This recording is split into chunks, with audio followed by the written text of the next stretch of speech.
मेरे प्रिय आत्मा,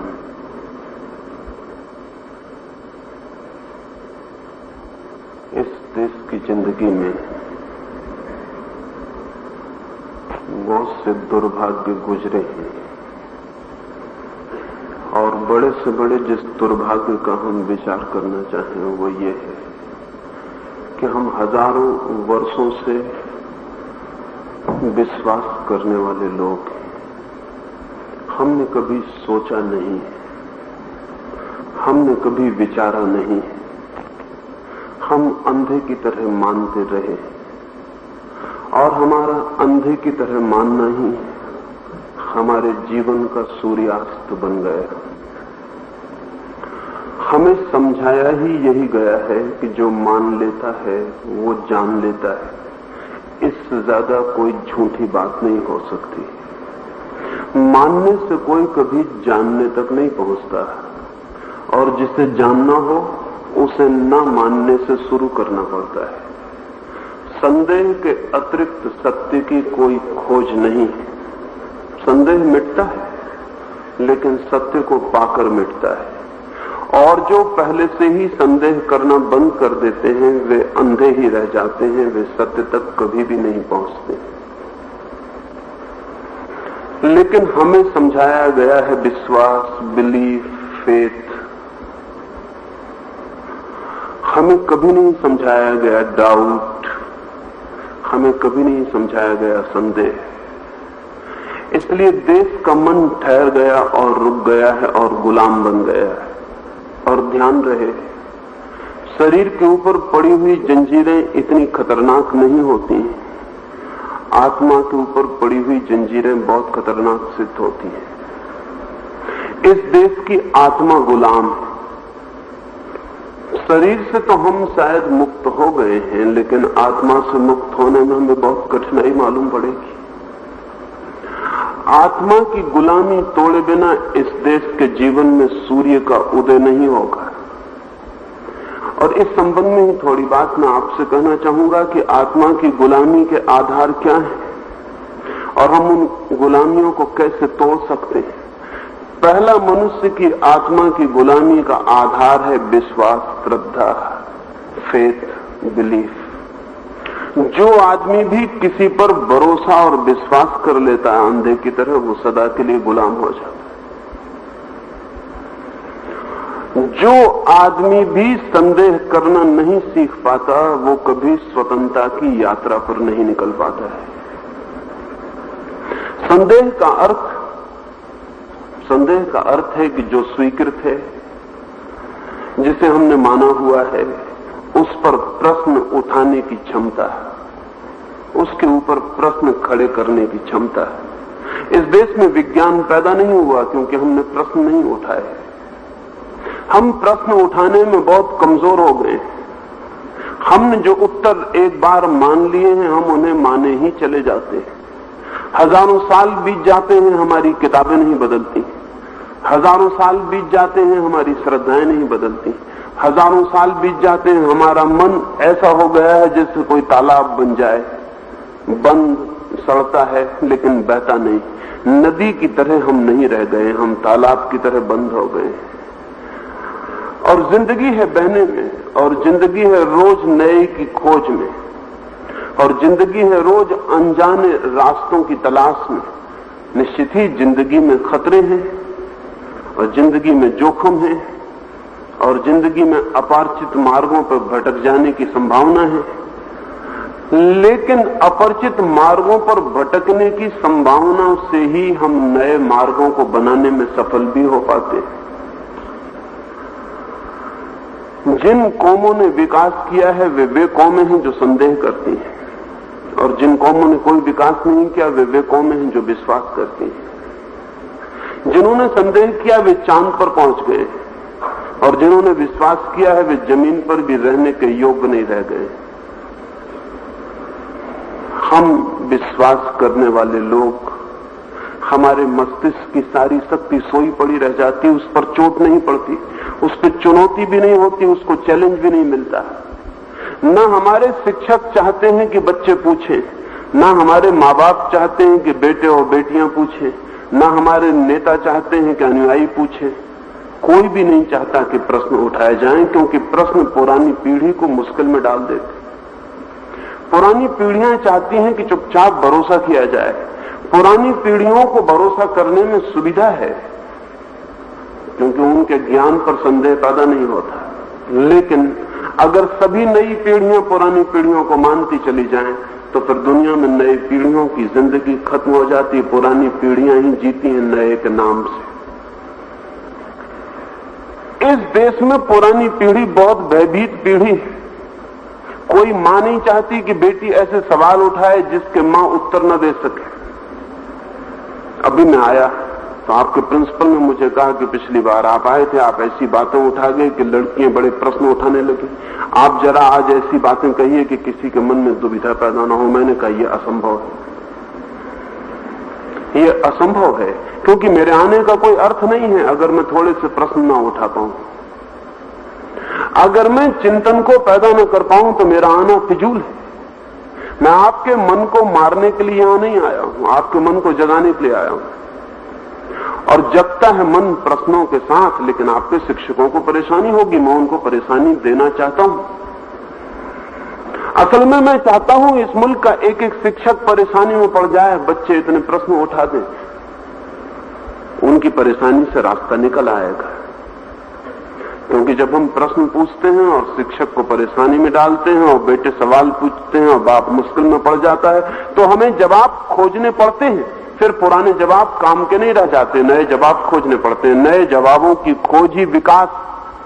पुराने जवाब पर प्रश्न मत उठाओ तो हम रुके रह जाते हैं, राजी रह जाते हैं, वहीं ठहरे रह जाते हैं, फिर आगे कोई गति नहीं हो पाती।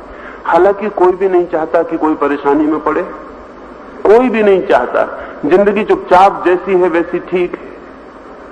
इसलिए हमने न मालूम कितनी नासमझियों की बातें स्वीकार कर रखी हैं जिन पर हम सवाल नहीं उठाते। अब जैसे चूंकि ये तो लड़कियों का कॉलेज है, ये सवाल उठाने जैसा है। हमने ये स्वीकार कर रखा है कि पुरुष जो है वो स्त्री से श्रेष्ठ है, इस पर कोई सवाल नहीं उठाया जाता। इसे हमने चुपचाप मान रखा है। ये खतरनाक बात है, क्योंकि जिस देश में आधी स्त्रियां हों, सभी देशों में आधे से स्त्रियां थोड़ी ज्यादा हैं। अगर उस देश में मनुष्यता का आधा हिस्सा अपने को नीचा मानता हो और आधा हिस्सा अपने को ऊंचा मानता हो, तो उस देश में विकास नहीं हो सकता। और बड़े मजे की बात है कि जिस देश में स्त्री अपने को नीचा मान ले, उस देश में पुरुष कभी ऊंचा नहीं हो सकता, क्योंकि सब पुरुषों को स्त्री से ही जन्म लेना पड़ता है। और जिस मुल्क में मां दीन हो, उस मुल्क में बेटे बहुत गौरवशाली नहीं हो सकते। यह असंभव है। असल में स्त्री जब तक गौरवान्वित नहीं होती तब तक पुरुष कभी गौरवान्वित हो नहीं सकता, क्योंकि स्त्री से ही सभी पुरुषों को जन्म लेना पड़ता है। और वैज्ञानिक तो कहते हैं कि बहुत जल्दी ऐसा वक्त आ जाएगा, शायद बच्चे के जन्म के लिए पुरुष की उतनी जरूरत न रह जाए। अभी भी बहुत थोड़ी ही जरूरत, उतनी भी जरूरत न रह जाए। स्त्री सीधे ही बच्चे को जन्म देने में समर्थ हो सकती 20 साल के भीतर। पुरुष बिल्कुल गैर जरूरी हो सकता। लेकिन स्त्री की दीनता हमने स्वीकार कर ली, पुरुषों ने स्वीकार कर ली, ये तो समझ में आता है। स्त्रियों ने भी स्वीकार कर ली। वे भी मन के भीतर इस बात को मान के राजी हो गई है कि कहीं पुरुष से वे कुछ कम है। भिन्न है जरूर, कम जरा भी नहीं, लेकिन भिन्नता और असमानता में फर्क है। स्त्रियां पुरुष से भिन्न है, ये सच। उनमें बहुत भेद है, ये भी सच। लेकिन असमान वे नहीं और हीन तो बिल्कुल नहीं है, बल्कि कुछ मामलों में तो पुरुष से ज्यादा उनकी क्षमताएं हैं। जैसे ये बहुत आश्चर्य की बात है कि स्त्रियों को आमतौर से हम समझते हैं कि वे शरीर से कमजोर, ये थोड़ी दूर तक सच है। स्त्रियां पुरुष के मुकाबले शरीर से एक अर्थ में कमजोर हैं कि उनके पास मस्कुलर पावर, मसल्स की ताकत नहीं है।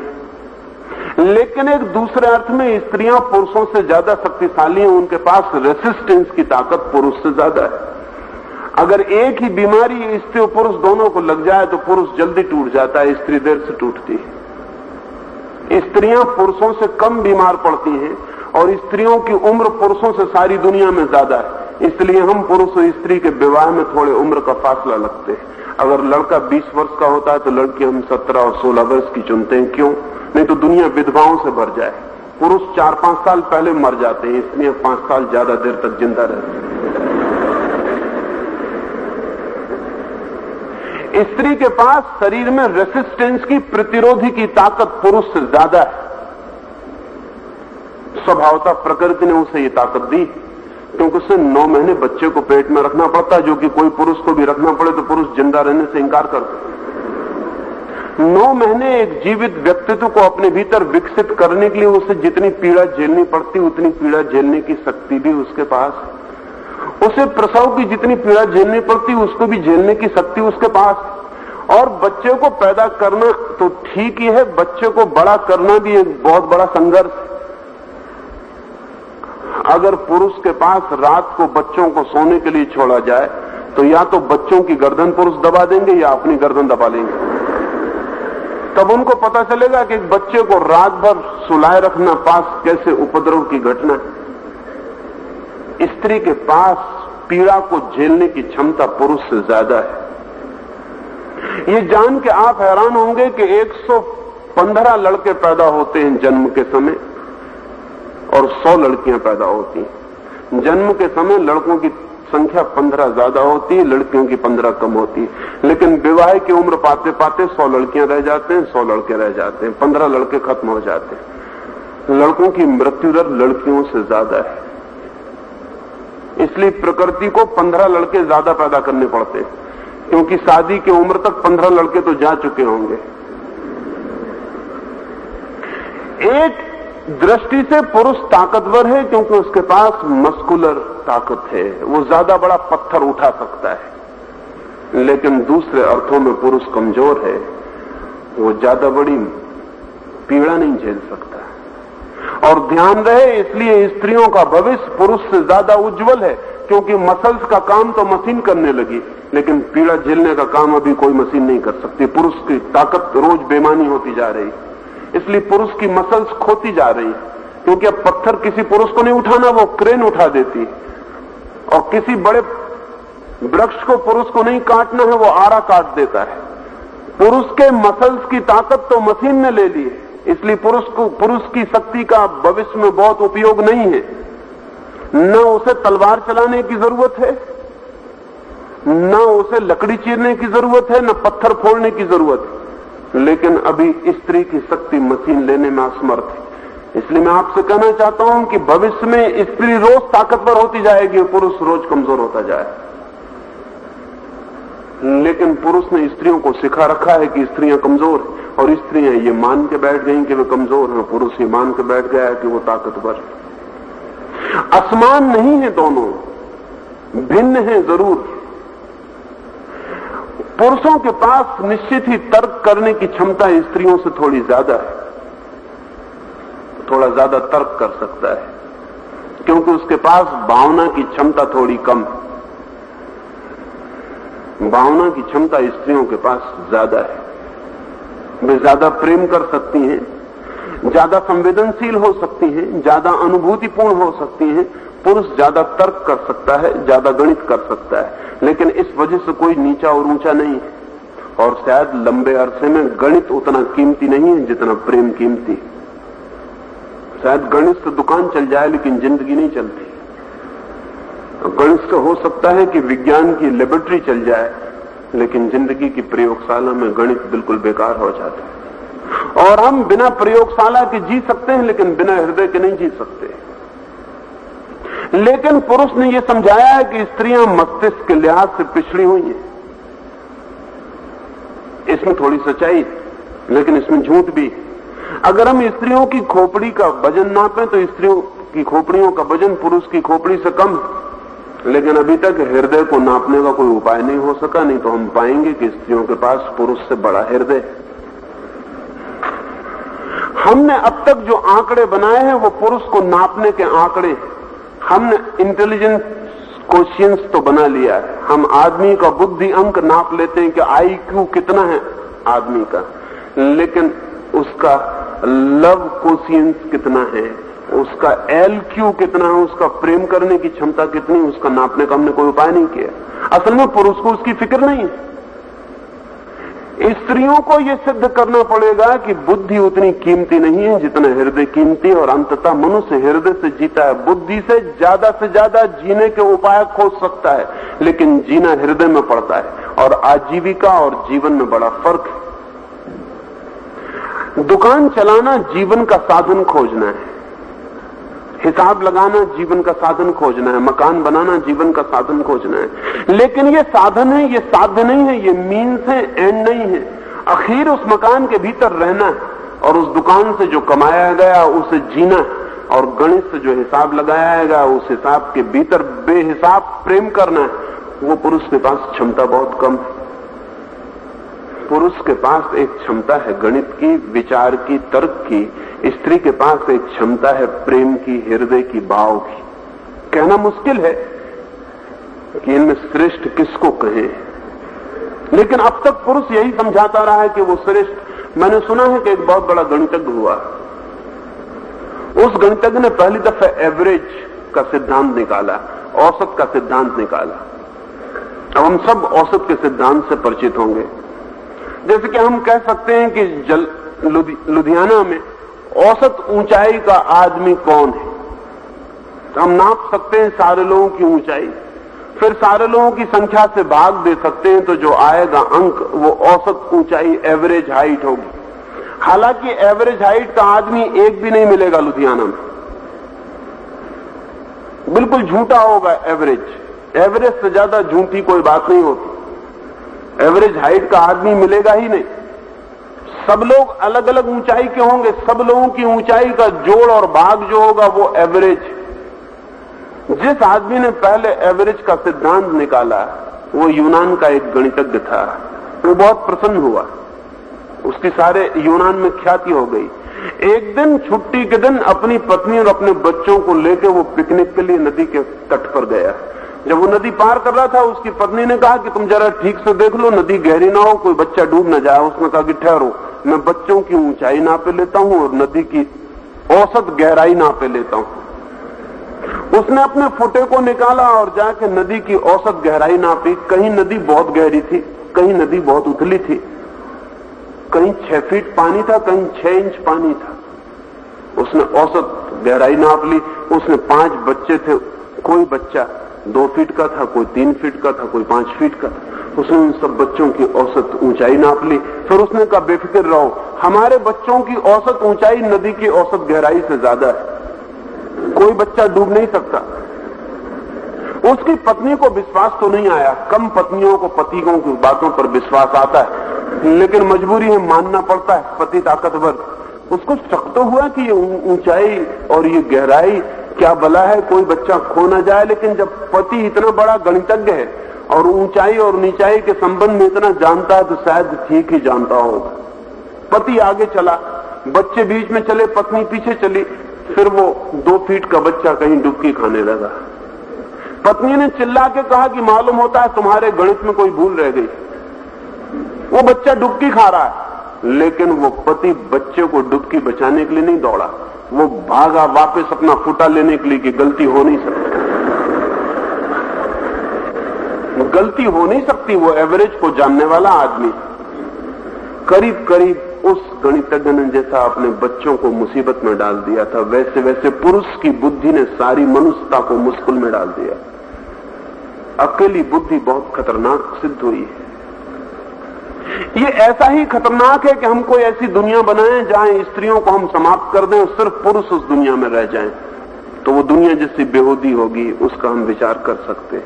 इससे उल्टा भी इतनी बेहूदा होगा अगर हम कोई दुनिया बनाएं जिसमें पुरुष ना हो और स्त्रियां ही रह जाएं, तो वो दुनिया भी बेहूदी होगी। असल में पुरुष और स्त्री कॉम्प्लीमेंट्री है, परिपूरक है।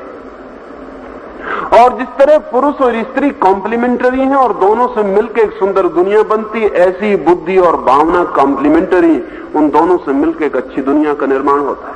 लेकिन पुरुष ने जो दुनिया बनाई है वो पुरुष के मस्तिष्क से बनाई, उसने गणित का फैलाव किया है।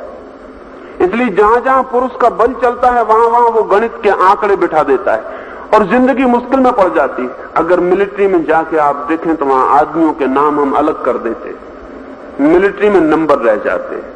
11 नंबर का सिपाही मर जाता है तो खबर होती है कि 11 नंबर गिर गया, नोटिस पे लग जाता है 11 नंबर गिर गया। बड़े मजे की बात है, किसी आदमी का नंबर नहीं होता, कोई आदमी नंबर से नहीं नापा जा सकता। अगर मोहनलाल नाम का आदमी मरेगा तो उसकी पत्नी भी होती है, उसकी मां भी होती है, उसका बेटा भी होता है। और अगर 11 नंबर का आदमी मरा तो 11 नंबर की न पत्नी होती न बेटा होता। मोहनलाल मरेगा तो दुख होता है, 11 नंबर मरता है तो कोई दुख नहीं होता। 11 नंबर रिप्लेस किया जा सकता है, दूसरा 11 नंबर बिठाया जा सकता है, लेकिन मोहनलाल को रिप्लेस करना असंभव है। वो जिसका बेटा था उसको दूसरा बेटा कैसे दिया जा सकता, और दूसरा बेटा कैसे बेटा बन सकेगा? वो जिसका पति था उसको पति कैसे दिया जा सकता, और दूसरा व्यक्ति कैसे पति बन सकेगा? और वो जिसका भाई था उसको भाई कैसे दिया जा सकता? नहीं, लेकिन पुरुष जहां सोचता है वो गणित में सोचता है।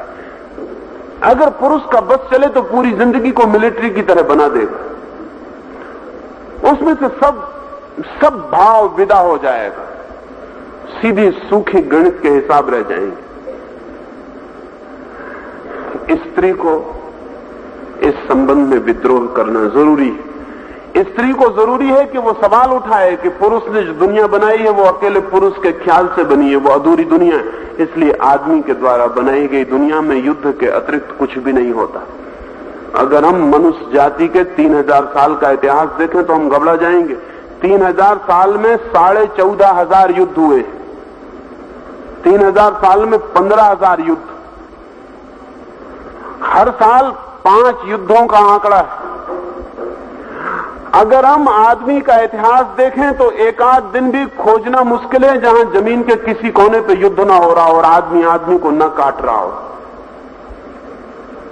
पुरुष के द्वारा बनाई गई दुनिया में आक्रमण होगा, हिंसा होगी, प्रेम नहीं हो सकता।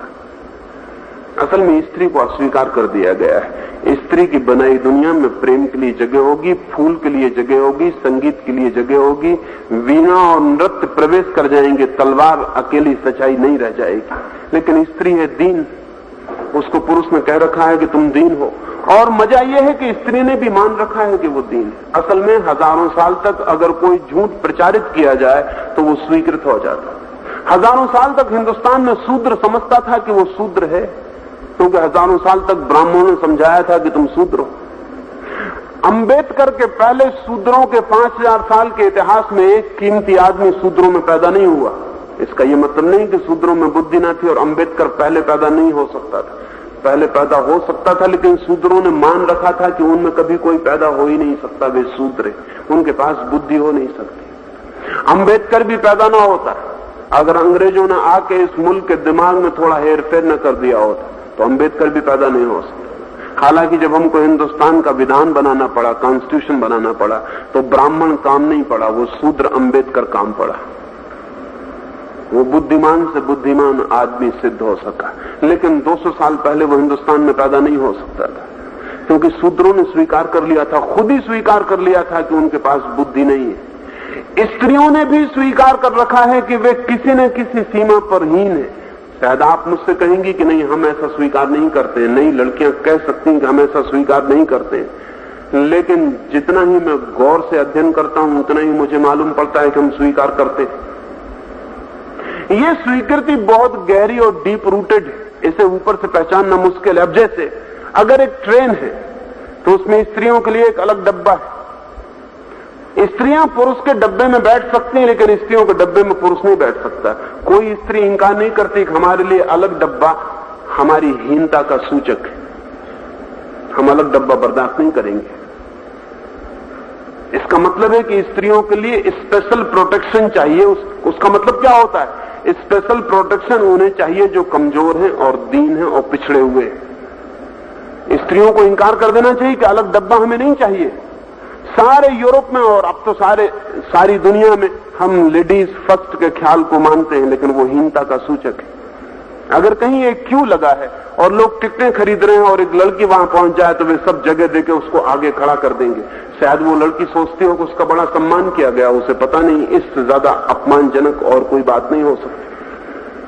असल में वे पुरुष ये कह रहे हैं कि तुम कमजोर हो, तुमसे हमारी क्या प्रतियोगिता, हम पीछे हटे जाते हैं, तुम आगे खड़ी हो जाओ। तुम तुमसे लड़ना बेकार है क्योंकि तुम तो जीत ही नहीं सकती, इसलिए तुम्हें हम आगे किए देते हैं, तुम हारी ही हुई हो। अगर जब कोई कहे लेडीज फर्स्ट तो स्त्रियों को इंकार कर देना चाहिए कि नहीं, जो स्थिति पुरुष की है वही स्त्रियों की। अगर हम 5वें नंबर पर आए हैं तो हम 5वें नंबर पर ही खड़े होंगे। हम पहले नंबर पर खड़े होने का विशेष अधिकार नहीं चाहते हैं, क्योंकि विशेष अधिकार सिर्फ कमजोरों को दिए जाते हैं, ताकतवरों को विशेष अधिकार नहीं दिए जाते। लेकिन स्त्रियों ने स्वीकार कर लिया है, बल्कि शायद उन्होंने स्वीकार करते करते ये भी ख्याल कर लिया है कि इसमें कुछ विशेष गौरव, ये विशेष गौरव नहीं, ये खतरनाक बात है। अब मैं तो मानता हूं कि लड़कियों के लिए अलग कॉलेज जैसा आपका कॉलेज है, गलत बात है। लड़कियों के लिए अलग कॉलेज नहीं होना चाहिए, क्योंकि जब तक हम स्त्री और पुरुष को अलग अलग रखेंगे तब तक हम अच्छी दुनिया नहीं बना सकते।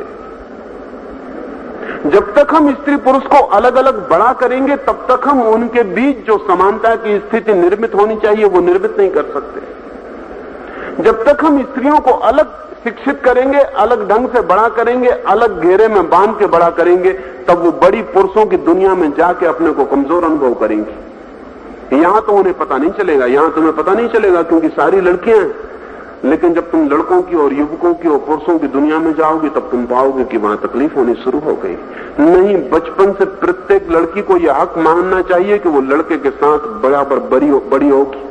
वो लड़के के साथ पढ़ेगी, लड़के के साथ दौड़ेगी, लड़के के साथ तैरेगी, लड़के के साथ उसकी जिंदगी, उसको उसके साथ बड़ा होना है। तभी हम एक ऐसी दुनिया बना पाएंगे जहां स्त्री और पुरुष के बीच दीनता का भाव मिट जाए, अन्यथा नहीं मिट पाएगा। अगर लड़के और लड़कियां इकट्ठे भी पढ़ते हैं कॉलेज में तो भी वो अलग अलग बैठते हैं।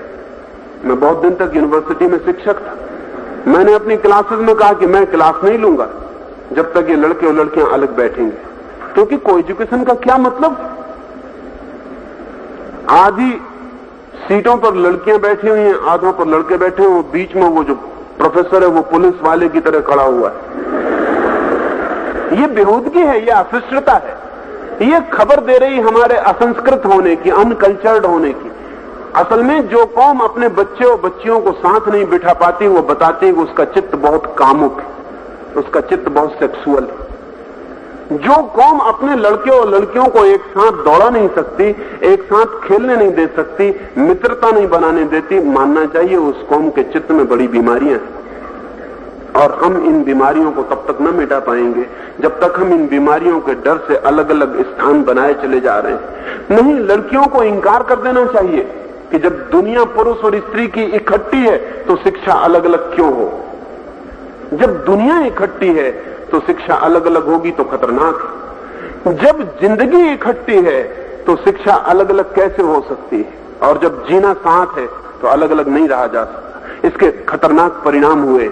जहां तक मैं जानता हूं सारे नगरों की यह हालत है हिंदुस्तान में। एक लड़की अकेली नहीं निकल सकती है, कहीं ना कहीं कोई उसे धक्का देगा, कहीं ना कहीं कोई बदतमीजी करेगा, कहीं ना कहीं कोई गाली देगा, कहीं ना कहीं कोई अपशब्द बोलेगा। ये तब तक जारी रहेगा जब तक लड़के और लड़कियों को हम अलग रखते हैं, तब तक ये नहीं रुक सकता। इसे अगर मिटाना हो, और मिटाना एकदम जरूरी है, अन्यथा स्त्री के भीतर जो ऊर्जा है, उसके भीतर जो एनर्जी है, उसे विकास के पूरे मौके नहीं मिल सकते। इसे अगर हमें मिटाना है तो स्त्री को अपने सारे विशेष अधिकारों से इंकार कर देना होगा और उसे ठीक पुरुष के साथ उसके किनारे जहां पुरुष खड़ा है वहां खड़ा होना पड़ेगा। इसका यह मतलब नहीं है कि स्त्री पुरुष जैसी हो जाए, नहीं, स्त्री का भेद निश्चित है, उसके आयाम अलग है, उसकी भीतरी जिंदगी में पुरुष की भीतरी जिंदगी से कुछ फर्क है, लेकिन उन दोनों फर्कों को साथ साथ विकसित होना चाहिए। लेकिन कितना अजीब है कि 5000 साल की दुनिया की शिक्षा, संस्कृति, धर्म के बाद भी अभी तक हम स्त्री और पुरुष के बीच मित्रता की संभावना नहीं बना पाए। आज भी अगर एक स्त्री एक युवक के साथ रास्ते पर हो और वे किसी को कह दें कि हम दोनों मित्र हैं, तो सारी सड़क चौंक के खड़ी हो जाएगी, क्योंकि मित्रता को हम स्वीकार नहीं करते स्त्री पुरुष के बीच। स्त्री और पुरुष के बीच कोई ना कोई संबंध होना ही चाहिए। संबंध के बिना हम किसी तरह की मित्रता को स्वीकार नहीं करते। वो बेटी होनी चाहिए, बहन होनी चाहिए, पत्नी होनी चाहिए, मां होनी चाहिए, लेकिन कोई ना कोई संबंध होना चाहिए। कभी हमने सोचा कि बेटी, मां, पत्नी सब सेक्स रिलेशनशिप, सब यौन संबंध है। और ये मुल्क जो इतना अपने को आध्यात्मवादी कहता है, वो भी कहता है कि स्त्री और पुरुष के बीच यौन संबंध के अतिरिक्त कोई संबंध को हम स्वीकार नहीं करते। कितनी दुखद बात है कि स्त्री पुरुष करोड़ों वर्ष से पृथ्वी पर साथ है, लेकिन उनके बीच मित्रता नहीं हो सकती। ये दो अलग जाति के जानवर हैं, इनके बीच मित्रता नहीं हो सकती, इनके बीच मैत्री का कोई संबंध नहीं हो सकता। हम इतने भयभीत क्यों हैं? हम इतने डरे हुए क्यों हैं? हमारी इतनी परेशानी क्यों है? हमने उन दोनों को अलग अलग बड़ा किया है। हमने उन्हें इतने अलग अलग बड़ा किया है कि वे दोनों करीब करीब एक दूसरे से अपरिचित बड़े होते हैं। और ये अपरिचय की धारा इतनी मजबूत हो जाती है कि कल जब एक युवती एक युवक से विवाहित होती है, तब भी ये अपरिचय की धारा टूटती नहीं, ये बीच में सदा खड़ी ही रहती है। मैंने बहुत कम ऐसे पति पत्नी देखे हैं, हजारों लाखों पति पत्नियों से मैं निकटतम रूप से परिचित हूं, लेकिन मैंने ऐसे पति पत्नी नहीं देखे हैं जो मित्रता को उपलब्ध हो सके हो। पति पत्नी में उन लोगों को कहता हूं जो लड़ते हैं और फिर भी साथ रहते हैं। मित्रता बड़ी मुश्किल बात है।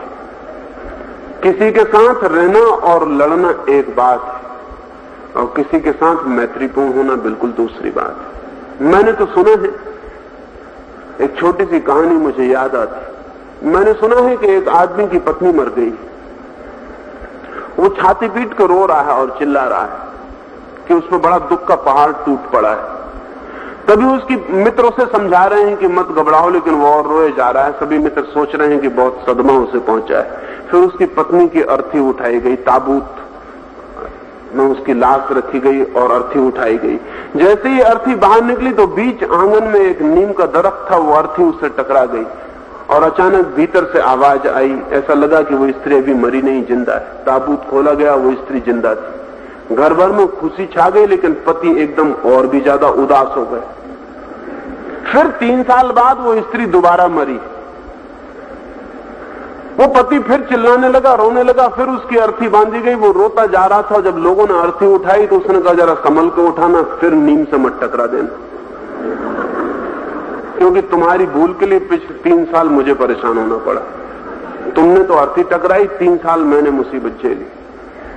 वे लोग कुछ भी नहीं समझ सके। उन्होंने कहा कि तुम इतना रो रहे हो। उन्होंने कहा, रो रहा हूं जरूर, लेकिन साथ रह के भी रो ही रहा था।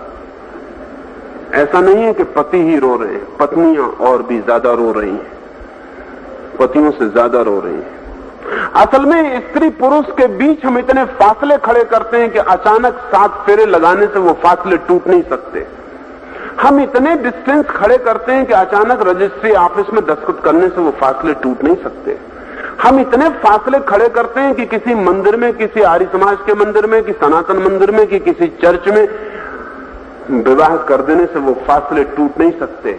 स्त्री और पुरुष को जो हम फासले सिखाते हैं, वो जिंदगी भर उनका पीछा करते हैं। और स्त्री पुरुष जब भी मिलते हैं तो बीच में फासला होता है, और वो फासला कभी भी उन्हें मिलने नहीं देता। मनुष्य जाति का बड़े से बड़ा दुर्भाग्य ये है कि हम स्त्री पुरुष को अभी भी एक हार्मनी में, एक सामंजस्य में, एक संगीत में नहीं बांध पाए। ये हम कभी ना बांध पाएंगे। ये हम तब तक ना बांध पाएंगे जब तक हम स्त्री और पुरुष के सहजीवन को, उनकी सह शिक्षा को, उनके सह क्रीड़ा को, उनके साथ साथ बड़े होने, खेलने और विकसित होने को स्वीकार नहीं करते। जब तक हम स्त्री और पुरुष के बीच से सारे फासले नहीं गिरा देते, तब तक हम कभी स्त्री और पुरुष के बीच संगीतपूर्ण संबंधों को निर्माण करने में सफल नहीं हो सकते। और ध्यान रहे, जब तक स्त्री पुरुष एक संगीतपूर्ण संबंध में न बंध जाएं, तब तक हम मनुष्य को अनेक अनेक रोगों में ग्रसित करते रहेंगे। माँ और बाप जिंदगी भर लड़ते हैं, हालांकि इसे कोई कहता नहीं, हालांकि इसे कोई जाहिर नहीं करता। जो पति पत्नी घर में लड़ते हैं, वे भी शाम को जब घर के बाहर निकलते हैं तो दूसरे चेहरे लगा के निकलते हैं। दूसरों के सामने वे जो चेहरे दिखलाते हैं, वो चेहरे दूसरे हैं, वो असली चेहरे नहीं है। असली चेहरे बहुत दूसरे। हम सबके पास नकली चेहरे होते हैं जो हम घर के बाहर निकाल के निकलते हैं। और स्त्रियां तो अपने नकली चेहरे अपने वैनिटी बैग में भी रखती हैं, कहीं भी जरूरत पड़े तो उसको तैयार कर लिया। एक हमारा चेहरा है जो हमारा असली है, जो जिंदगी में है, वो बहुत दुखद है। और एक हमारा चेहरा है जो मुस्कुराता है, झूठी मुस्कान जो बाहर दिखाई पड़ता है, पाउडर और परफ्यूम्ड, सुगंधित मालूम होता है, लेकिन उतना सुगंधित चेहरा असली में नहीं है। हम दूसरों के सामने कुछ और हो जाते हैं जो हम नहीं है, लेकिन हमारे बच्चे तो हमें पकड़ लेते हैं, उनके सामने हमारे असली चेहरे प्रकट हो जाते हैं। ये कितनी दुखद बात है कि इस पिछले 20 साल के खास मनोवैज्ञानिकों का ये सुझाव है कि अगर मनुष्य जाति को मानसिक रोगों से मुक्त करना हो तो बच्चों को मां बाप से अलग पालना पड़ेगा। ये बड़ी अजीब सी बात मालूम पड़ती है। अगर मनोवैज्ञानिक ये कहते हैं कि मनुष्य जाति को मानसिक रोगों से स्वस्थ करना है और लोगों को पागल होने से बचाना है, तो बच्चों को मां बाप से अलग पालना पड़ेगा, क्योंकि मां बाप इतने उपद्रव में जीते हैं कि बच्चे जीने के पहले ही उपद्रव से भर जाते हैं। उनके मनों में मां बाप के सारे झगड़े उतर जाते हैं। और ध्यान रहे, 4 साल की उम्र में बच्चा जितना सीख लेता है वो 50% है पूरी जिंदगी के सीखने का, फिर बाकी जिंदगी में 50% और सीखेगा। 4 साल की उम्र में बच्चा अपनी जिंदगी की 50% बातों के संबंध में ज्ञानपूर्ण हो जाता है, फिर बाकी बचता है 50%। अगर वो 84 साल जिएगा तो 4 साल में उसने जितना सीखा बाकी 80 साल में उतना सीखेगा। और 4 साल उसे माँ बाप को देख के जीना पड़ते हैं। उनकी सारी कलह, उनका सारा संघर्ष, उनका सारा द्वेष, उनकी सारी ईर्षा, उनकी सारी घृणा, उनकी सारी गाली गलौज, उनके तने हुए चेहरे, उनकी उदासियां, उनके आंसू, वो सब उस बच्चे में एब्जॉर्ब हो जाते हैं। वो बच्चा उन सबको पी जाता है। वो बच्चा फिर जिंदगी में उन्हीं बातों को दोहराता है। कहना चाहिए कि वो बच्चा कंप्यूटर बन गया, अपने माँ बाप का बिल्ट इन कंप्यूटर हो गया। उसके माँ बाप ने जो 4 साल की उम्र तक किया है वो उसके भीतर बैठ गया, वो उसी को दोहराएगा।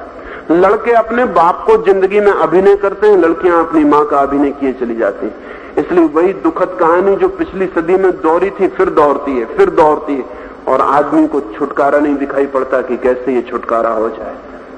नहीं, अगर हम स्त्री और पुरुष के बीच के संबंध नहीं बदलते तो आज नहीं कल दुनिया को ये तय करना पड़ेगा कि बच्चों को माँ बाप से छीन लिया जाए। इसके सिवा कोई रास्ता नहीं। इजराइल में इस पर प्रयोग किया गया और सुखद परिणाम हुए। इजराइल में बच्चों को माँ बाप से बड़ी संख्या में हटा लिया गया है और बच्चों को नर्सरीज में पाला जा रहा है। और जो बच्चे नर्सरीज में बड़े हुए हैं वो माँ बाप के पास पाले गए बच्चों से ज्यादा स्वस्थ, ज्यादा सबल, मानसिक रूप से ज्यादा आनंदित, ज्यादा प्रसन्न। बड़ी हैरानी की बात, हमारी बहुत पुरानी मिथ कि माँ बाप के बिना बच्चे पलेंगे तो अच्छे नहीं हो सकते, गलत सिद्ध हुई। लेकिन मैं मानता हूं कि अगर माँ बाप अच्छे हों तो उनके पास जो बच्चे पलेंगे वो नर्सरी में पले बच्चों से बहुत अच्छे हो सकते हैं। लेकिन माँ बाप कैसे अच्छे हों? हम तो स्त्री और पुरुष को दूर रखे चले जाते हैं, हम उनके बीच फासला बनाए चले जाते हैं। घर में एक लड़की पैदा होती है तो घर के लोग और तरह से स्वीकार करते हैं, और एक लड़का पैदा होता तो और तरह से स्वीकार करते हैं। और मजे की बात यह है कि इस सारी स्वीकृति में स्त्रियों का बुनियादी हाथ, 90% उनका हाथ, क्योंकि घर में स्त्री पूरी की पूरी मालिक। लेकिन घर में अगर मां को लड़की पैदा हो जाए तो वो भी उदासी से उसका स्वागत करती है, अगर लड़का पैदा हो जाए तो वो भी नाच के उसका स्वागत करती है। पता नहीं स्त्रियां आने वाली स्त्रियों पर कब दया करेंगी, उनकी कठोरता का कब अंत होगा। तो मैं तुमसे कहना चाहूंगा कि तुम अपनी बच्चियों के साथ सद्व्यवहार करना। अब तक माताओं ने अपनी बच्चियों के साथ सद्व्यवहार नहीं किया है, उन्होंने बेटों को विशेषता दी है।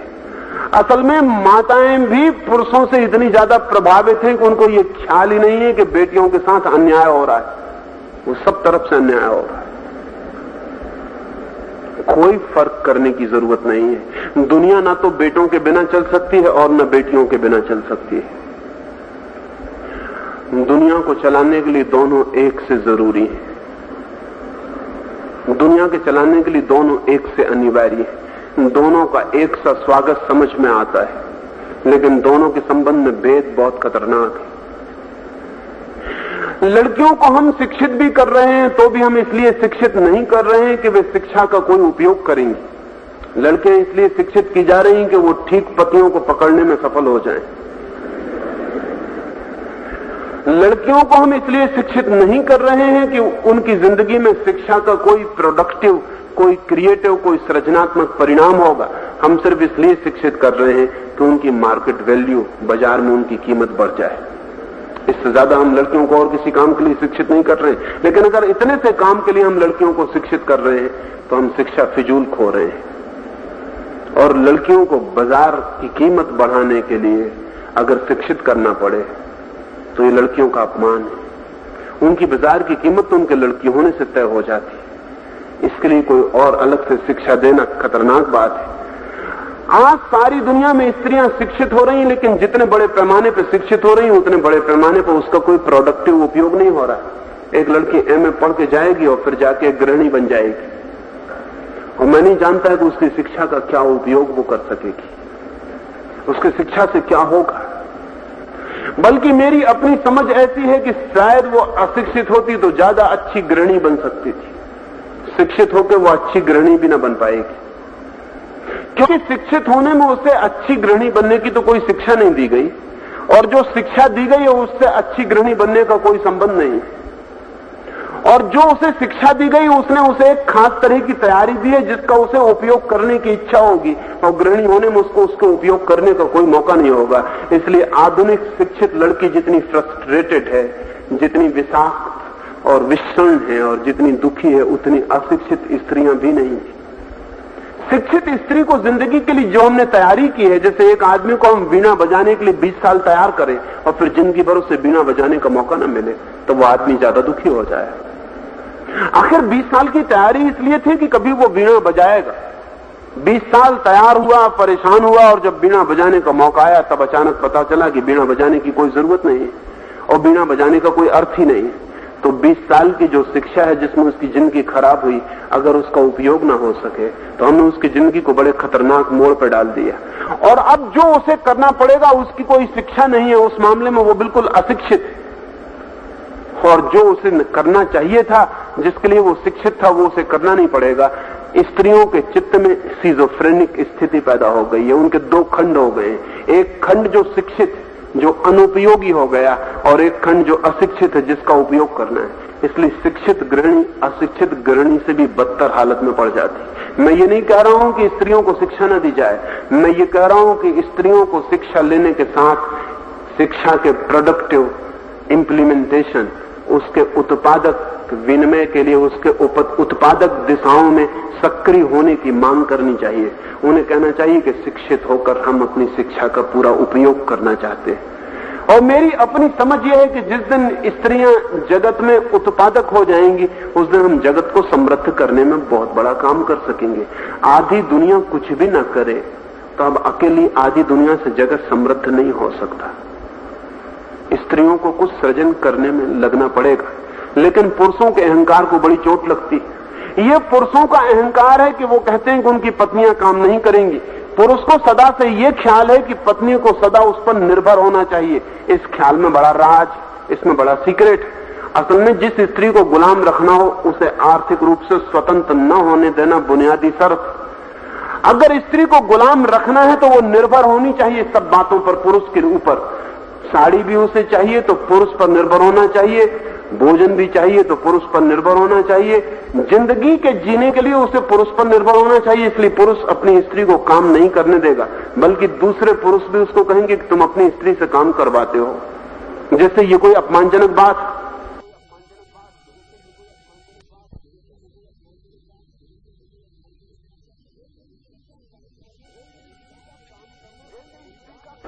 जैसे स्त्री का काम करना कोई बुरी बात, और पुरुष के अहंकार को चोट लगती कि उसकी स्त्री काम कर रही, उसका मतलब कि वो पूरी तरह से स्त्री को निर्भर नहीं बना पा रहा है। स्त्री आत्मनिर्भर हुई जा रही।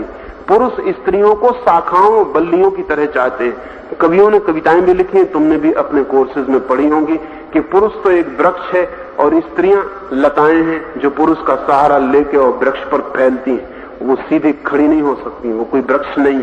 झूठी है ये बात, ये बिल्कुल झूठी बात है। स्त्रियां खुद भी वृक्ष बन सकती हैं, और असल में जो लताओं की तरह हैं स्त्रियां, जो पुरुषों के सहारे ही खड़ी हो सकती हैं, वे गुलाम ही रहेंगी, वे कभी स्वतंत्र नहीं हो सकती।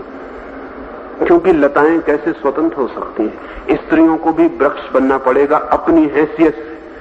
इसका यह मतलब नहीं है कि दो वृक्षों में मैत्री नहीं हो सकती। मैत्री होने के लिए किसी का लता होना जरूरी, ऐसा आवश्यक नहीं है। अभी एक बहुत मजेदार घटना घटी। अमेरिका में पिछली बार जब जनगणना हुई तो जनगणना के लिए जो कागज पत्र छपते हैं वो तो पुरुषों के दुनिया के हैं, लेकिन अमेरिका में बहुत सी बदलाहट हो गई। कागज पत्र पुराने हैं। यहां भी जब जनगणना होती है तो पूछा जाता है घर का प्रमुख कौन है। तो आमतौर से प्रमुख अब तक दुनिया में पति ही होता रहा है, तो पति का नाम प्रमुख में लिखा जाता है कि पति प्रमुख है।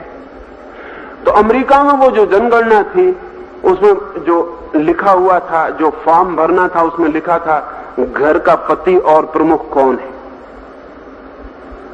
कई घरों में स्त्रियां प्रमुख हो गई हैं अमेरिका में, क्योंकि वे पति से ज्यादा कमा रही हैं।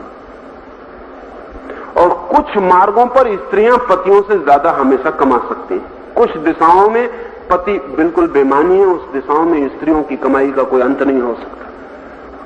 कुछ दिशाओं में स्त्रियां ही ज्यादा प्रोडक्टिव हो सकती हैं। तो पतियों से ज्यादा कुछ पत्नियां कमा रही हैं, लेकिन उस फॉर्म में भरा हुआ था कि घर का पति और प्रमुख कौन है। प्रमुख तो स्त्री थी लेकिन वो पति नहीं थी, तब बड़ी कठिनाई हो गई। इस बार अमेरिका के फॉर्म पर बड़ी गलती चीजें भरी गई और उसमें यह भरना पड़ा कि प्रमुख तो पत्नी है लेकिन पति वो नहीं, पति कोई और है। एक स्त्री ने अमेरिकी सीनेट से यह मांग की कि अगली दफे फॉर्म में ऐसा होना चाहिए कि जो प्रमुख है वो ही पति की जगह अपना नाम भरे, चाहे वो स्त्री हो, इससे कोई फर्क नहीं पड़ता। और जो गैर प्रमुख है वो चाहे पति ही हो, वो गैर प्रमुख की जगह नाम भरे, चाहे पति हो और पत्नी की जगह नाम भरना पड़े। असल में हस्बैंड अब भविष्य में जरूरी रूप से पुरुष ही होगा, ये मानना आवश्यक नहीं है। हस्बैंड स्त्री भी हो सकती है। असल में जो प्रमुख है, पति का मतलब क्या होता है, कभी सोचा नहीं होगा कि पति का मतलब होता है स्वामी, उसका मतलब होता है मालिक, वो जो प्रमुख है। पति का मतलब होता है मालिक, वो जो प्रमुख है। इसलिए पति को स्वामी भी स्त्रियां कहती हैं। स्त्रियां चिट्ठी भी लिखती हैं अपने पति को, तो लिखती हैं आपकी दासी, और पति बड़े प्रसन्न होते हैं।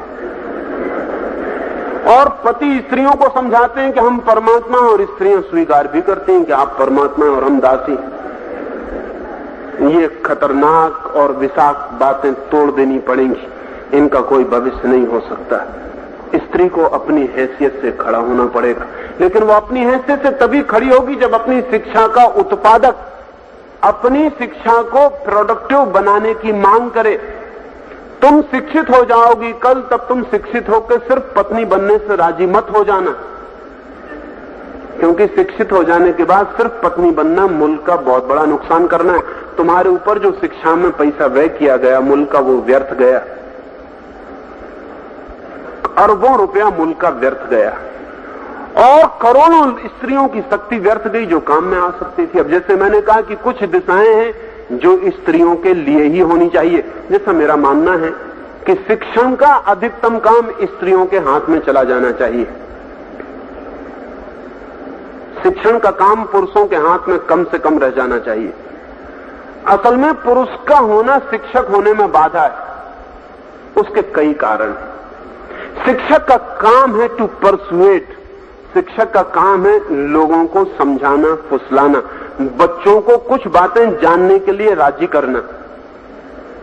असल में परसुएशन की, फुसलाने की ताकत जितनी स्त्री में है उतनी पुरुष में नहीं। हमले की ताकत ज्यादा है। किसी पर आक्रमण करना हो तो पुरुष बहुत जरूरी है, लेकिन किसी को फुसलाना हो तो स्त्री जरूरी है। इसलिए फुसलाने के जितने काम हैं, परसुएशन के जितने काम हैं, वो सब स्त्रियों के हाथ में चले जाने चाहिए।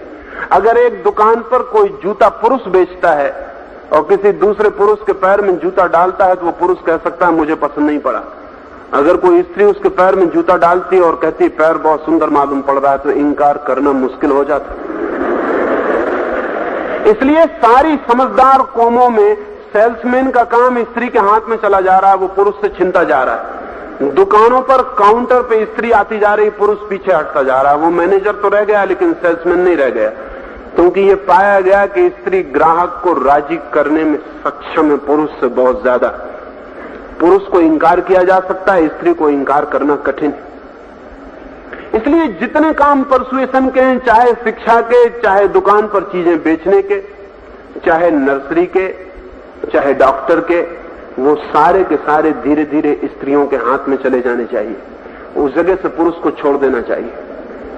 ये बहुत आश्चर्य की बात है कि स्त्रियों की जो क्षमताएं हैं उनका अपशोषण ठीक से दुनिया में नहीं हो पाया। उनका अपशोषण पूरी तरह होना चाहिए।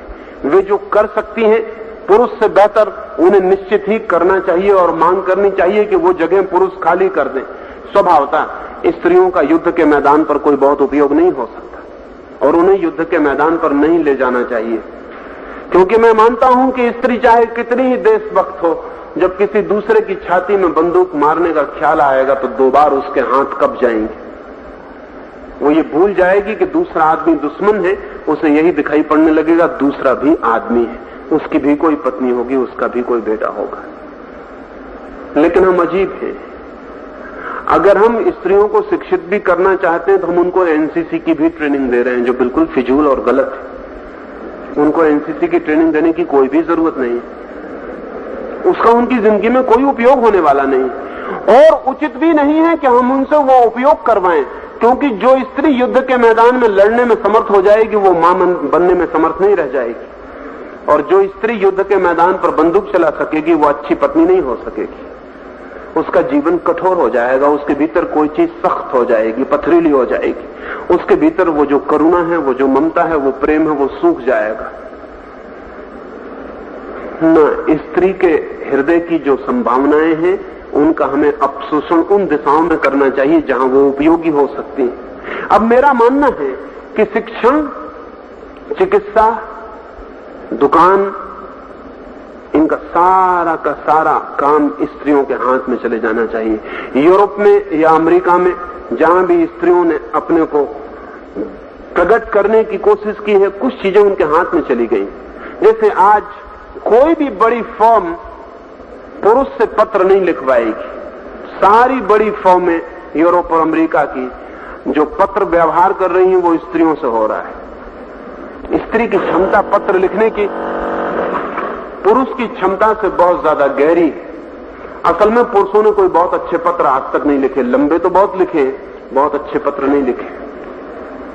उसके पत्र भी उसके हिसाब किताब के पत्र हो जाते हैं। स्त्री के साधारण पत्र भी उसके हृदय के पत्र हो जाते हैं, वो ज्यादा प्रभावी हो जाते हैं। तो मैं ये कहना चाहूंगा कि अब तक स्त्री का जो रोल रहा है उस पर तुम शक करना, संदेह करना, प्रश्न उठाना और शिक्षित हो जाओ तो अपनी शिक्षा को उत्पादक दिशाओं में संलग्न करने की मांग करना।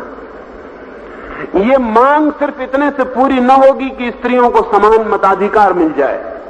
समान मताधिकार से कुछ बहुत हल न होगा। समान स्थिति भी चाहिए, और ये समान स्थिति तब तक नहीं मिल सकती जब तक स्त्रियां आर्थिक रूप से स्वतंत्र हो जाएं। एक अंतिम बात, फिर मैं अपनी बात पूरी कर दूंगा। जहां तक मैं समझ सका हूं, मैंने ये अनुभव किया है कि जो स्त्री भी पुरुष के ऊपर निर्भर है वो पुरुष पर सदा के लिए नाराज होगी ही। जिस पर हम निर्भर होते हैं उस पर हम कभी प्रसन्न नहीं हो सकते।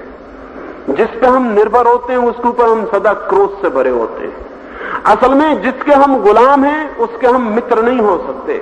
मित्रता के लिए समान खड़ा हो जाना बहुत जरूरी है। मुझे ऐसा प्रतीत होता है सारी स्त्रियां पुरुषों के प्रति क्रोध से भरी होती, उनका क्रोध बहुत बहुत रूपों में निकलता रहता है।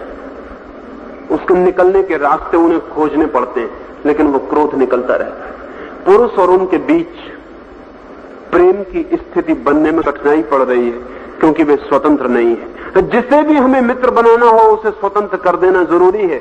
ये पुरुष के भी हित में है कि स्त्री पूरी तरह स्वतंत्र हो जाए, आर्थिक रूप से भी स्वतंत्र हो जाए, और ये स्त्री के भी हित में है कि वो पूरी तरह स्वतंत्र हो जाए। स्त्री और पुरुष दोनों स्वतंत्र रूप से जिस दिन मिलेंगे उस दिन उनके बीच एक मैत्रीपूर्ण, एक फ्रेंडली संबंधों का नया आयाम, नया अध्याय शुरू हो जाएगा। ये अध्याय जब तक शुरू नहीं होता तब तक हम आदमी को बहुत सुख और शांति में नहीं पहुंचा सकते। लेकिन पुरुष इतना उत्सुक नहीं होगा इन सारी बातों के लिए, क्योंकि इन सारी बातों के लिए पुरुष को कुछ जगह छोड़नी पड़ेगी। इन सारी बातों के लिए स्त्री को विद्रोही रुख लेना पड़ेगा। स्त्री को इस सारी बातों के लिए रिबेलियस होना पड़ेगा। स्त्री को इन सारी बातों के लिए क्रांति की तैयारी जुटानी पड़ेगी। लेकिन स्त्री शायद क्रांतिकारी होने में बड़ी कठिनाई अनुभव करती। कठिनाई उसकी है, उसने कभी क्रांति की भाषा में नहीं सोचा है। ये जान के हैरानी होगी कि स्त्री ने बहुत ज्यादा इस दिशा में सोचा ही नहीं कि उसकी जो जीवन की स्थिति है वो अन्यथा हो सकती है या नहीं हो सकती, उसके पुरुष से जो संबंध हैं वो भिन्न हो सकते हैं या नहीं हो सकते, उसका जो परिवार है वो बदला जा सकता है या नहीं बदला जा सकता। उसने इस संबंध में कोई चिंतन नहीं किया है। मैं ये कामना करूंगा कि तुम जब बड़ी हो जाओ और बड़ी रोज होती चली जाओगी तो तुम सोचना और तुम अपनी जिंदगी को उसी डर्रे और ढांचे में मत डाल देना जिसमें अतीत की सारी स्त्रियों ने अपने को डाल दिया। तुम सवाल उठाना, सवाल उठाने से तुम्हें कठिनाइयां होंगी, तुम्हें मुश्किल पड़ेगी। हो सकता है कि एक दो पीढ़ी की स्त्रियों को संक्रमण से गुजरना पड़े और बहुत सी तकलीफ झेलनी पड़े, लेकिन वो तकलीफ भी आनंदपूर्ण होगी। स्वतंत्रता के लिए झेले गए दुख भी आनंदपूर्ण है, परतंत्रता में झेले गए सुखों का भी बहुत सुख नहीं है। सीता को अब बहुत दिन तक तुम आदर्श मत मानना, अब शक करना और राम के दुर्व्यवहार पर भी थोड़ा शक करना। सीता को राम जिस दिन लेके आए हैं लंका से, तो राम उनकी परीक्षा लेने चाहे। राम को शक है सीता के चरित्र पर, तो अग्नि परीक्षा ली उन्होंने। सीता भी शक कर सकती थी क्योंकि राम भी इतने दिन अकेले थे। सीता ही अकेली नहीं थी, सीता भी शक कर सकती थी। सीता भी कह सकती थी अगर अग्नि परीक्षा हो रही तो हम दोनों ही इसमें से प्रवेश करें, लेकिन सीता ने यह शक नहीं किया। ये शक तुम भविष्य में करना, अगर ये परीक्षा है तो दोनों ही गुजरना। और आश्चर्य की बात है कि सीता परीक्षा से भी गुजर गई, शांत भली लेकिन गैर क्रांतिकारी स्त्री। और राम फिर भी अयोध्या आके उसे घर के बाहर निकाल दिए क्योंकि फिर किसी पुरुष ने शक कर दिया। परीक्षा से निकली हुई स्त्री फिर संदिग्ध हो गई। गर्भवती स्त्री जिसके पेट में बच्चा था उसको राम ने जंगल में छुड़वा दिया। फिर भी राम पूज्य बने हुए, पुरुषों के लिए कम, स्त्रियों के लिए ज्यादा। मैं नहीं देखता कि राम के मंदिर में पुरुष ज्यादा दिखाई पड़ते हैं, वहां अपनी पत्नियों के पीछे को दो चार पहुंच जाते हो, बात अलग, स्त्रियां ही दिखाई पड़ती नहीं। ये सवाल अब पूछना जरूरी हो गया, ये दुर्व्यवहार आगे नहीं होना चाहिए। सीता को अब आदर्श मत मानना या सीता में धन क्रांति और जोड़ देना, प्लस रेवोल्यूशन और कर देना, तो भविष्य की ठीक ठीक नारी पैदा हो पाएगी। लेकिन पुरुष समझाए चले जाएंगे कि स्त्री को सीता जैसा होना चाहिए। उनका हित है इसमें, उनका वेस्टेड इंटरेस्ट, उनका स्वार्थ है इसमें। उनके हित में है कि वो स्त्रियों को समझाएं कि तुम सीता जैसी बनो, लेकिन तुम भी उनको समझाना कि कृपा करके आप राम जैसे मत बन जाना। और अगर अब तुम राम जैसे बने तो स्त्री सीता जैसा बनने से इंकार करती। इसलिए मैंने ये बात शुरू की थी कि ये मुल्क अब तक विश्वास पर जीता रहा है। इसने जीवन के किन्हीं पहलुओं पर प्रश्न नहीं उठाए, जिंदा सवाल, उनकी वजह से हम मुर्दा हो गए। तुम्हारे संदर्भ में मैंने थोड़ी सी बातें कही कि तुम सवाल उठाना, हजार सवाल हैं। मैंने तो उदाहरण के लिए थोड़ी सी बात कही, हजार सवाल हैं जो जिंदगी में चारों तरफ से पूछे जाने योग्य हैं। और अगर हमने पूछना शुरू कर दिया तो उनके उत्तर देने पड़ेंगे, और एक दफा गलत उत्तरों पर सवाल उठ गए तो उन उत्तरों को गिर जाना पड़ेगा और नए उत्तर पैदा हो सकेंगे नहीं। स्त्री को दासी नहीं होना है, भविष्य में उसे मित्र होना है। न पुरुष को परमात्मा होने की जरूरत है, आदमी होना काफी है। लेकिन पुरुष परमात्मा होने की कोशिश में आदमी भी नहीं हो पाता, शैतान हो जाता है। और स्त्री को भी देवी बनाने की तरकीबें बंद की जाएं। देवी बनाने की कोई जरूरत नहीं। हड्डी मांस की स्त्री, ठीक अर्थों में स्त्री हो सके तो काफी है, और जो ठीक स्त्री हो सके वो शायद कभी देवी भी हो जाए।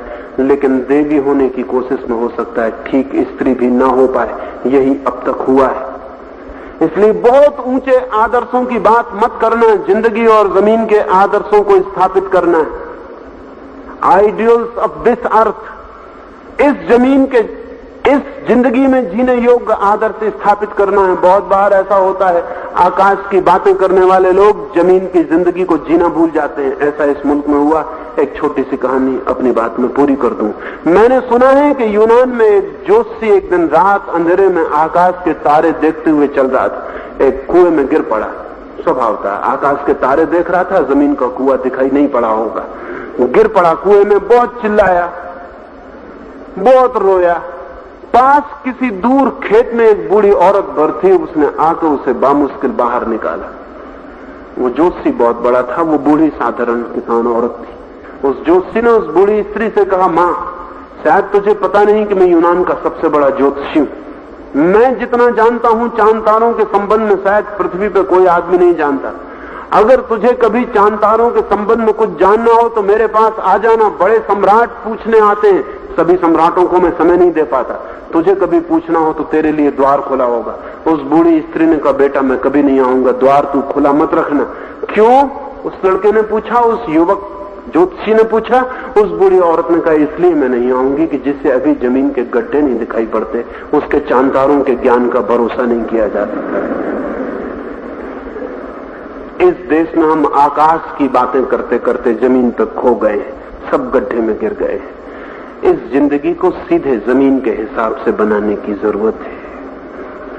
इसलिए मैं तुमसे आखिरी ये बात कहना चाहूंगा कि पृथ्वी को आकाश के आदर्शों में डालने की आवश्यकता नहीं है। पृथ्वी को अपने संभव आदर्श खोजने की जरूरत है।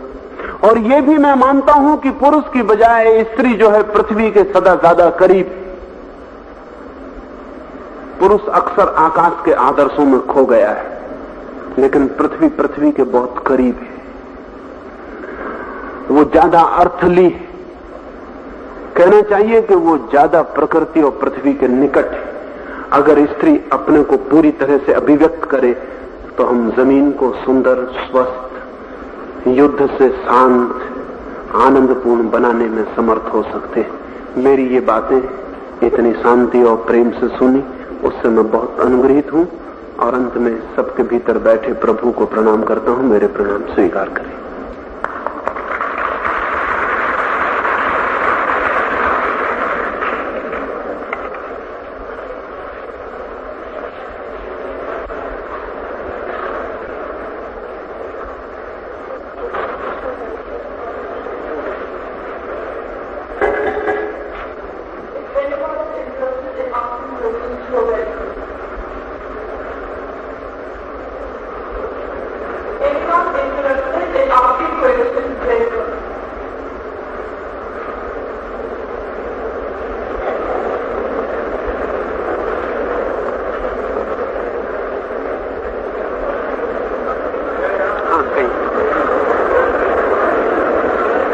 वहीं से बोल दें।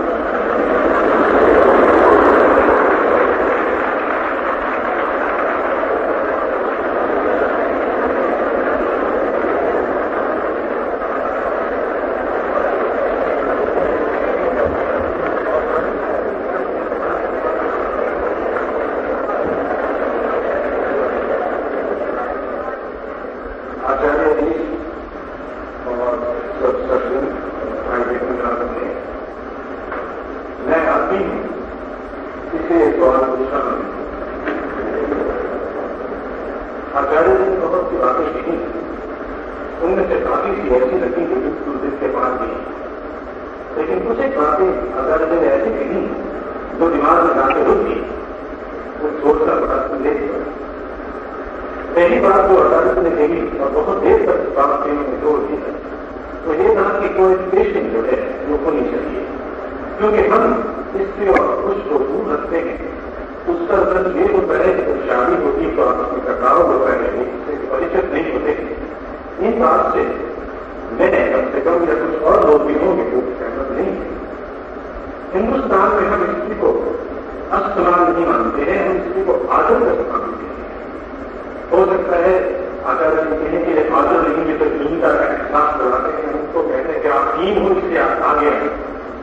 ये अपना अपना लाभ है, अपना अपना एंगल है, इस बात के बारे में कोई बात नहीं हो सकता है। लेकिन मैं अटल जी से एक बहुत नम्रता के साथ सवाल पूछना चाहता हूं कि अमेरिका में जहां कोई एजुकेशन है, जहां बचपन से सोसाइटी में आदमी और औरत में कोई किसी किस्म का फर्क नहीं होता है, जहां तो आपस में बिल्कुल खुल के आपस में मिलते हैं, खेलते हैं, जब तक क्या वहां पर उनका जो दैनिक जीवन जो बहुत सुख नहीं है, क्या वहां पर जो लोग हैं वो आपस में एक दूसरे के साथ चीज प्रेम स्पर्श करते हैं, क्या वहां के बच्चे जो हैं वो अपने माता के जीवन के जो आचार है, जीवन का जो दृश्य है उसके साथ प्रभाव होता है। हम लोग जहां तक जानते हैं, हमारा जो नॉलेज बहुत पढ़ा लिखा किताबों से है कि वहां पर जो जीवन है वो सही नहीं है। वहां के बच्चे दोनों की वजह से बिल्कुल विलीन हो चुके हैं और हिंदुस्तान में उसकी बजाय फर्क है। ऐसा कुछ हमारे अंदर मिलता आदमी का ख्याल आता है। मैंने आपके सामने पेश किया और मुझे उम्मीद है कि आपने सब कुछ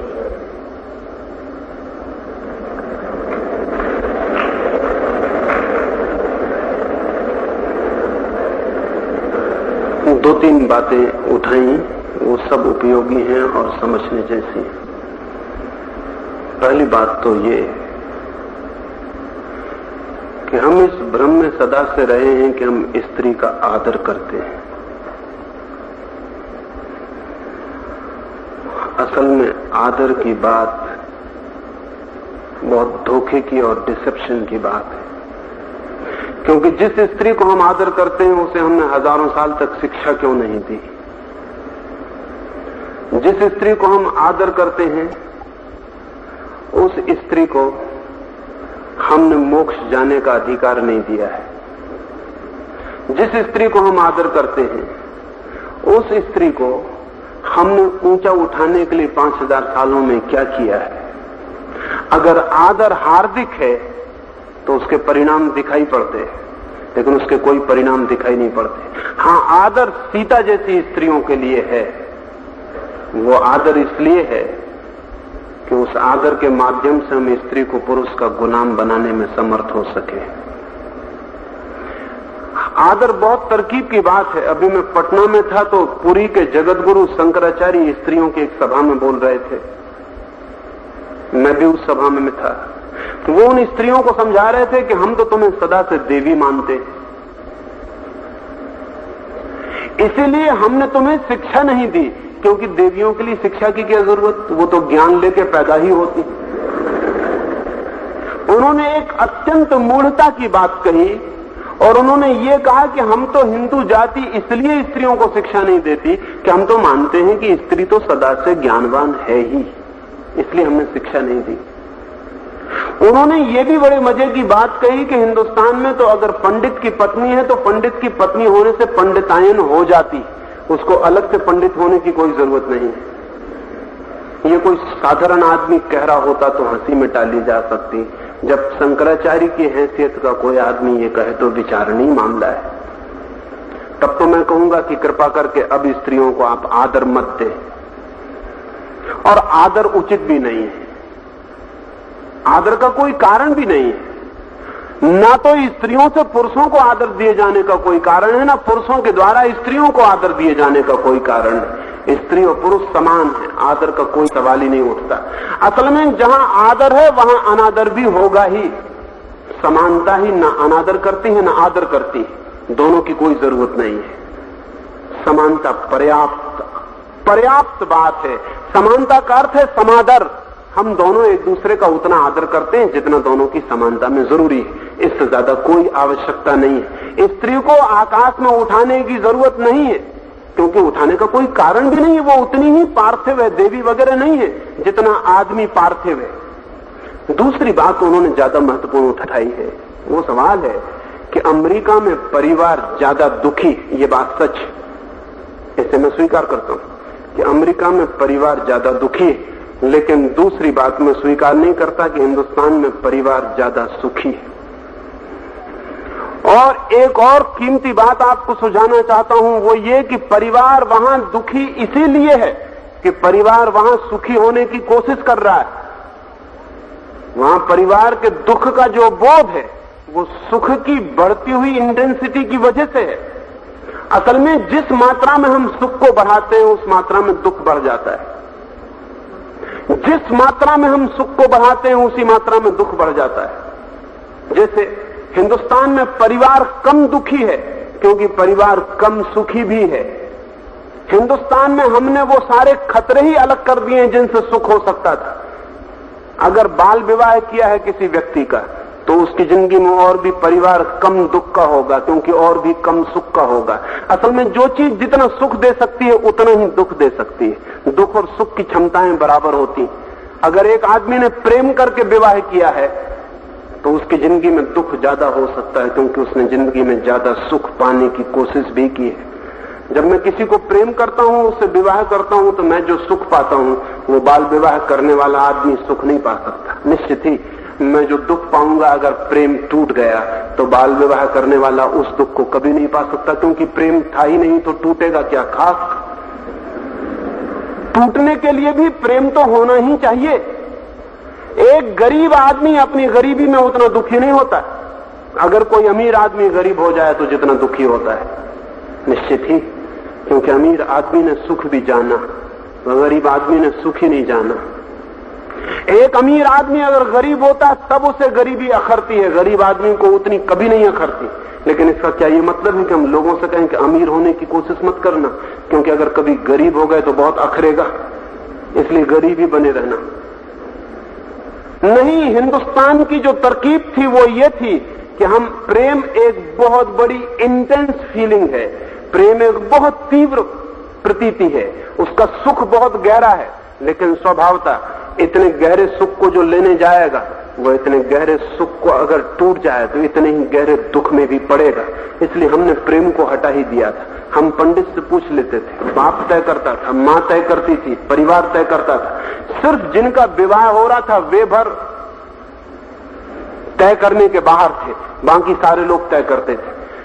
एक 6 साल, 8 साल, 10 साल के लड़के का 8 साल, 6 साल की लड़की से विवाह हो रहा है। ये दोनों पार्टी नहीं थे विवाह में, पार्टी दूसरी थी जो विवाह कर रही है। इनकी जिंदगी में कभी दुख ज्यादा नहीं आएगा क्योंकि इनकी जिंदगी में सुख कभी ज्यादा नहीं आएगा। सुकरात से किसी ने मरने के पहले एक सवाल पूछा था कि तुम अगर संतुष्ट सुअर हो सको तो तुम संतुष्ट सुअर होना पसंद करोगे कि असंतुष्ट सुकरात होना पसंद करोगे?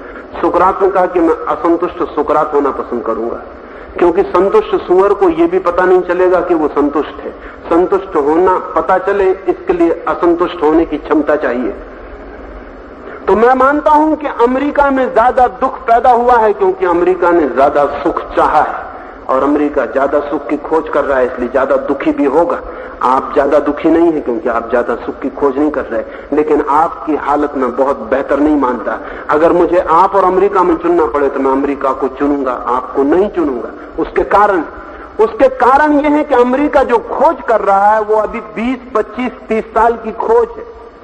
अगर अमेरिका के प्रयोग को 200 साल का मौका मिला तो अमेरिका अधिकतम सुख को खोज लेगा, और आप 5000 साल से इस प्रयोग को कर रहे हैं और किसी तरह का सुख नहीं खोज पाए, और आपका प्रयोग अच्छी तरह असफल हो गया है। अमेरिका के प्रयोग को मौका मिलने दें, वक्त मिलने दें।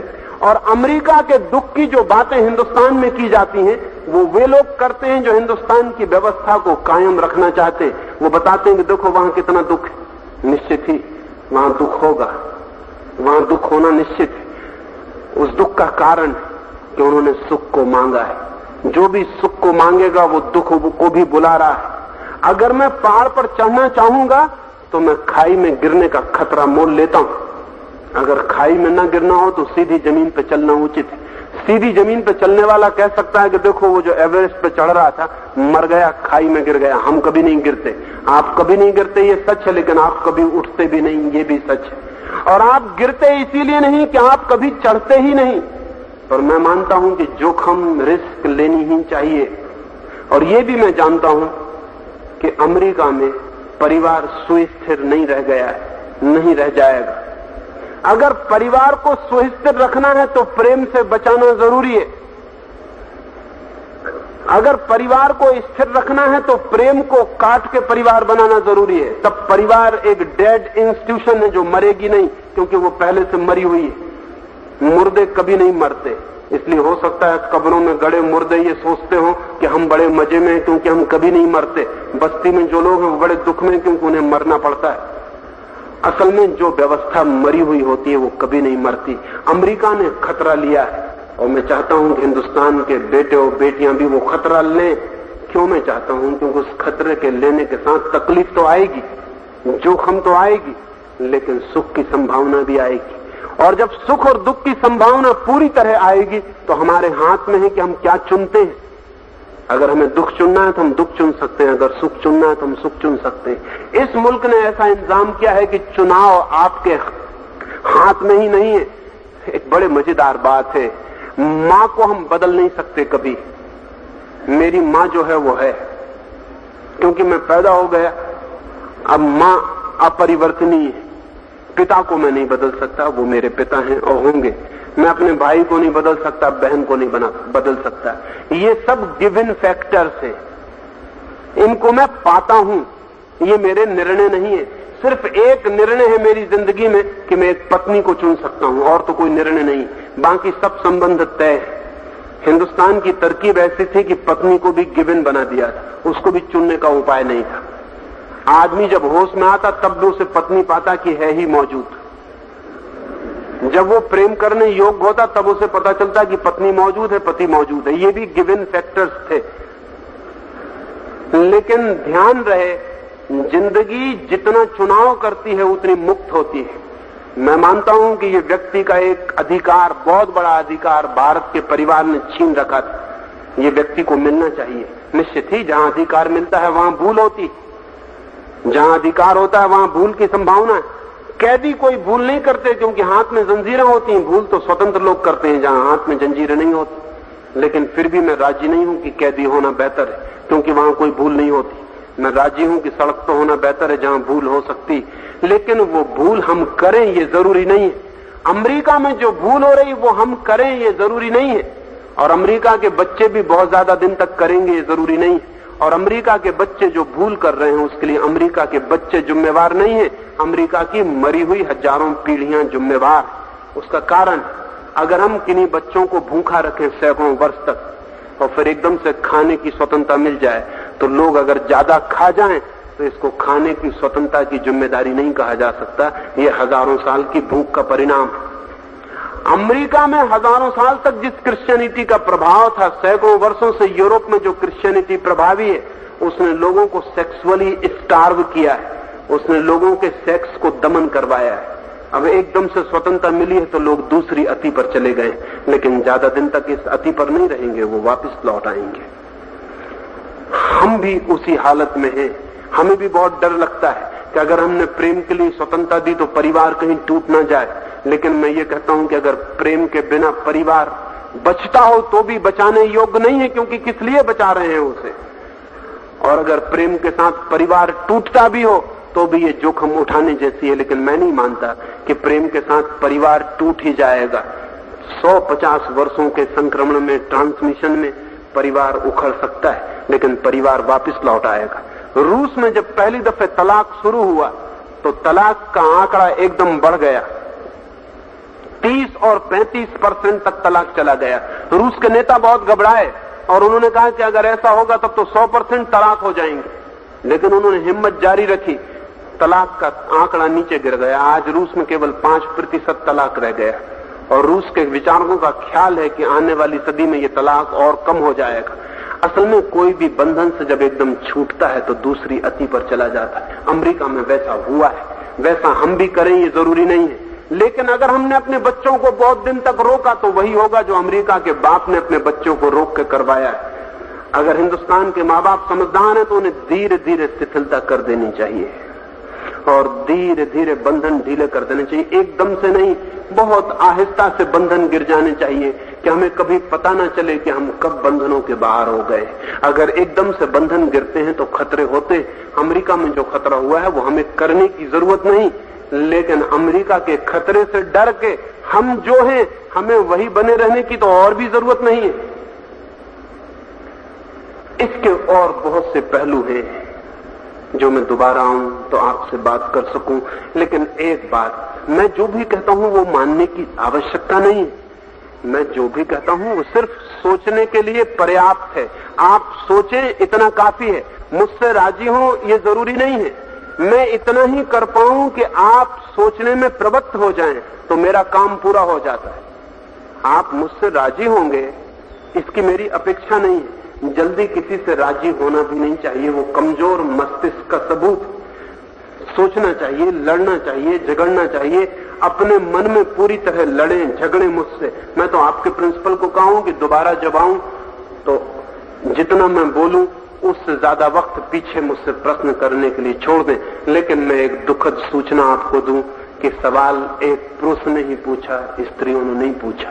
ये जरा दुखद बात है। अगली बार जब आऊं तो आपको सवाल पूछने चाहिए, क्योंकि पुरुष ही हमेशा सवाल और जवाब कर लेंगे आपस में, तो आप कब निर्णायक बनेंगी? सवाल आपसे पूछा जाना चाहिए था। आपकी भी फिक्र एक पुरुष को ही करनी पड़ी कि कहीं परिवार न टूट जाए। परिवार स्त्री का प्राण है, कहीं बच्चे न बिगड़ जाएं। बच्चों की चिंता मां का हृदय है, लेकिन वो भी एक पुरुष को पूछना पड़ता है, वो भी स्त्रियां नहीं पूछती, तो दुख होता है। दोबारा जब आऊं तब मैं आशा रखूंगा कि आप बहुत से सवाल तैयार रखेंगी और अच्छी तरह लड़ें, क्योंकि मैं कोई गुरु नहीं हूं जो कि मनवाने को उत्सुक है। मैं तो सिर्फ इसमें उत्सुक हूं कि सारा मुल्क पूछने लगे। अगर पूरा मुल्क पूछने लगे तो जो सत्य है हम उसके करीब रोज रोज पहुंच सकते हैं।